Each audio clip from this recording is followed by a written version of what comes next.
In this tutorial, what we're going to do now is that we're going to try writing classes in a separate file and see how we can invoke methods in the class that is declared in a separate file inside this particular class. Okay, that sounds confusing, but just bear with me as I'm going to do it. So I'm going to create another file. Okay, then I'm going to declare another class, public class.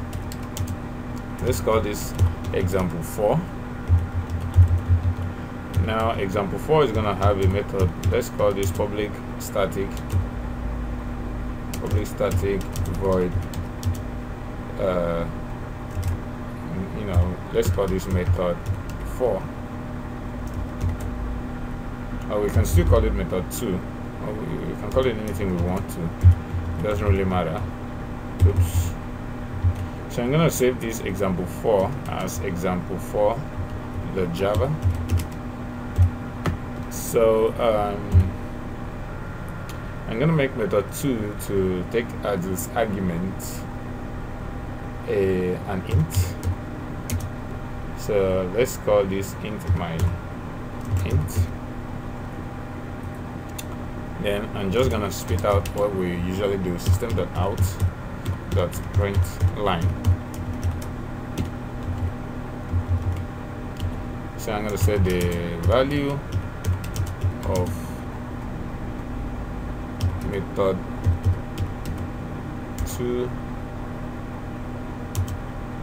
2's argument in class example 4 is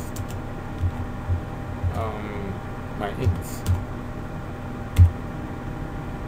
Okay, so that is pretty simple and straightforward, huh? But you can see that this method is inside example 4, and example 4 is a separate class on its own. Now recall that if we try to compile example 4.java is going to compile. However, we cannot run example 4. We can't run it because there's no main method. So you can see here it says error, main method not found in class example 4. So you can't run a class that doesn't have the definition of the main method as public static void main string args. However, we can invoke methods from example 4 inside this our main class that we declared in the previous tutorial.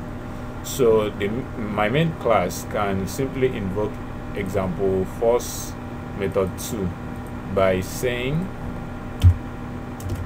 example 4 dot method 2, and that's gonna require an int.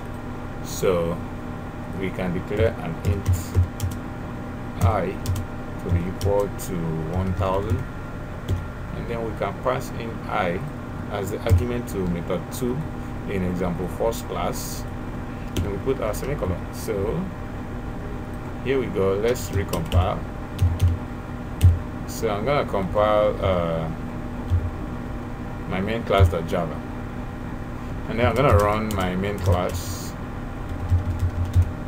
and as you can see, the value of method 2's argument in class example 4 is 1000.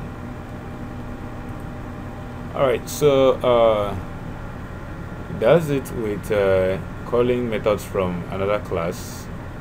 So I hope you found this informative, and thanks for viewing.